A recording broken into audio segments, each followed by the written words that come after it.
What's going on, everyone? So, yesterday, ESPN released its win predictions, and the disrespect for the Lakers is just mind boggling.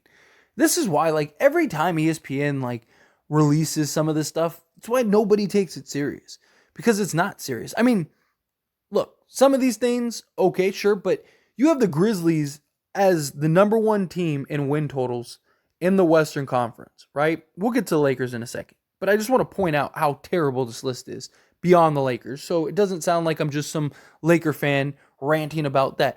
The Grizzlies are expected to win 48 games, right? Maybe they do.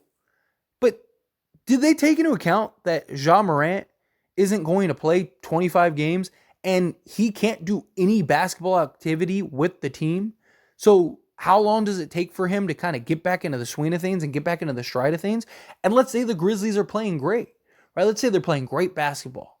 You don't think that inserting Ja Morant and him all of a sudden being the high usage guy and having the ball in his hands a good majority is not going to impact that? The Minnesota Timberwolves, who barely scraped into the play-in, is going to be number 2 above the Suns, right? And look, I'm somebody that's not super high on the Suns, but seriously, the Mavericks, okay, I've talked about it. I think I wouldn't be shocked at all if the Mavericks completely missed the play-in. I'm not super sold on them. But then you have the Lakers, who they're predicting that the Lakers will have 41 and a half wins. That's less wins than the Lakers had last year. And this is with the returning players and all the depth and everything that they added, right? If ESPN wanted to kind of, let's say ESPN isn't super sold on Lakers, right? Okay, fine. If they wanted to say, hey, they'll get 45 wins, all right, fine. So you're saying that they'll probably be a top 5 team and, get a couple more wins than this year. I still wouldn't agree with that, but I could understand that. I think that that's fair, right? But to basically say the Lakers are going to be this bad team this year, and I understand Lakers have a tough schedule. They have the second toughest schedule in the Western Conference behind the Phoenix Suns. Phoenix Suns are number 1 in the Western Conference. Not the whole NBA, just the Western Conference, as far as ranking of toughness of schedule, right? And I understand that some of these other teams, like the Grizzlies, have I think 25th or whatever. So I'm sure that that's a factor into it. But this just looks like a random, Chat GPT, AI generated list rather than a list that actually went into account, right? The Timberwolves. Do we even know that Rudy and Cat are going to work? Right? They could. They didn't play a bunch of games together. Right? But does that mean that they're just automatically should get 47 wins? I mean, even the there's just a lot of these just don't make any sense. And, again, you're talking about a starting 5 that is all going to be returning this year. So they have a full season under their belt. They finished the season strong. And they went to the Western Conference Finals beating half those teams that are in front of them, right? They beat the Timberwolves in the play-in game, right? And then they beat the Memphis Grizzlies, and then they beat the Golden State Warriors, right? And if I'm not mistaken, none of those teams really upgraded. Right? The Grizzlies, okay, they got Marcus Smart, but how much does that impact them, right? Compare, especially with his shot selection and stuff like that. He was ranked 26th out of 30 point guards last season or whatever, right? So it's not like he's this huge upgrade in the sense of they just got this superstar. The Warriors, yeah, they got Chris Paul, but that's still a big question mark. Again, the Timberwolves, who knows? They could be the same position that they were last year. And the Lakers are going to win less games than they won last year. I get that they have a tougher schedule, but they also have a better team and a team that is returning. It's silliness. But I love it. I love it. As a Laker fan, the basketball fan in me, I just think the list is silly. It's like, why would, like, I would be embarrassed to post a list like that, even if it turns out to be correct. It's just like, what's the criteria for that list? You know, like when you put that list together, what was the thought process? What was the data or whatever that you used to put into it? Or did you just like run simulations on 2K and it was like, okay, just use that one, right? Like what are we doing here, right? But the Laker fan in me, I love it because once again, the Lakers are an underdog. Once again, it gives the Lakers a chip on their shoulder, gives them something to prove. You know, you don't think that they all see that? You don't think that any of these guys don't notice, like, oh, really? That's what they think of us, right? That's what they think that this is going to go down, that we're going to win less games this year than we did last year and be the 8th seed in the West. When most of the consensus are that the Lakers are going to be a top 5 team in the entire league. You know, like, again, what is the criteria? If we're going on like, oh, Anthony Davis and LeBron James might miss 20 plus games and that could affect their record or whatever, okay, fine. But so could pretty much everyone on that list ahead of him. Well, then why isn't Ja Morant being accounted for when he's guaranteed to miss 25 games? Right? Karl Anthony Towns has been struggling to stay healthy. Why isn't that a factor?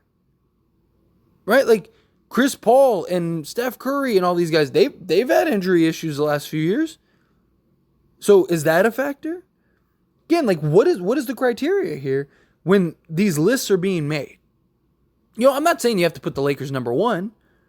Like, I've talked about several lists that we've seen, and those lists will have, like, the Lakers, like, 4th in the West. And I'm like, that's fair. Right? Like, I do. Because, again, they have to prove it. They need to prove that they're capable of being one of the better teams. But to say that the Lakers aren't at least a top 5 team in the West, I think is just silly. Because again, like, at least the starting unit should have the built-in chemistry. You still have LeBron James and Anthony Davis on this roster, which if they're healthy, with a deep, talented, versatile roster, has proven capable of winning an NBA championship and being one of the best teams in the league. Even the following year after the Lakers won the NBA championship, before injuries, the Lakers were number 1 in the league. It's just, we have history that shows us. And then you look at this roster and it's like, how do you not look at this roster and go, like, okay, the Lakers should be really good. Right? Like, the Lakers should at least be better than they were last year. You know, if you want to say that they're, you know, if you want to put the Nuggets ahead of them, fine. I get it. They're the defending champions. Cool. Go ahead. If you want to put, you know, the Phoenix Suns on them, over them, all right, fine. I'm not really sold on the Suns, but I get it. Kevin Durant, Devin Booker, Bradley Beal, on paper, it's terrifying. On paper, give them the NBA championship now. Okay, fine. Cool. If you want to do that, I'm okay with it. Right? It's all just a guessing game anyway. But there's levels to this. There's, okay, like, I think these 2 or 3 teams are going to be better than the Lakers. And then it's this, oh, the Lakers are going to suck this year. That's basically what they're saying. They're saying that the Lakers are going to be terrible. The Lakers are going to be no better than a play-in team. They have the Warriors, who the Lakers smacked. And the Warriors have even talked about how much trouble the Lakers gave them because of their size. And they're bigger this year. Bigger. And you have the Warriors ahead of them. You have, again, the Memphis Grizzlies ahead of them. Which, okay, they're a young team that has something to prove. Same thing with Sacramento, right? They're 2 young teams that have something to prove, that are very likely going to care about seeding and do everything they can to get the seeding. Fine. But, again, like, they're putting the Timberwolves over the Lakers when even last year, the Lakers were more proven than the Timberwolves were when the Lakers started the season 2-10. Same thing with the Pelicans. Like, what are we doing here? But again, nonetheless, let them talk. Let them do what they want to do. I just thought this was silly. Wanted to talk about it. And of course, I want to hear your thoughts and opinions. So let me know down in the comments below. What do you think? What do you think of the ranking? Do you agree with me? Agree with my points? Do you think it's fair? Do you think like, hey, you know what? Let them say whatever they want to say. Let's go out there and prove it. That's kind of my mindset. Like, okay, like that's how you feel. Feel like the Lakers are the eighth seed. That the Lakers are worse this year than they were last year. Okay, fine. You know, again, what teams this season really got better outside of like the Lakers, the Celtics, the Bucks, and the Suns, right? For the most part, most of the teams stayed the same. You know, they might have gotten a piece here and there. Most of these teams stay the same. You know, if you want to say the Grizzlies did, okay, fine. But again, they're going to have 25 games without Ja Morant. How do you have them at the top? Like, I just don't get it. And then again, he's going to come back. And who knows what that looks like, right? If you wanted to slot Memphis fourth, something like that, and just go like, oh, I think they'll still be good because they've proven that they can win without Ja. Although that was with Tyus Jones. But nonetheless, if you want to say they got Marcus Smart, like the roster, you know, I still think even without Ja, they can still be a top 4 team, blah, blah, blah.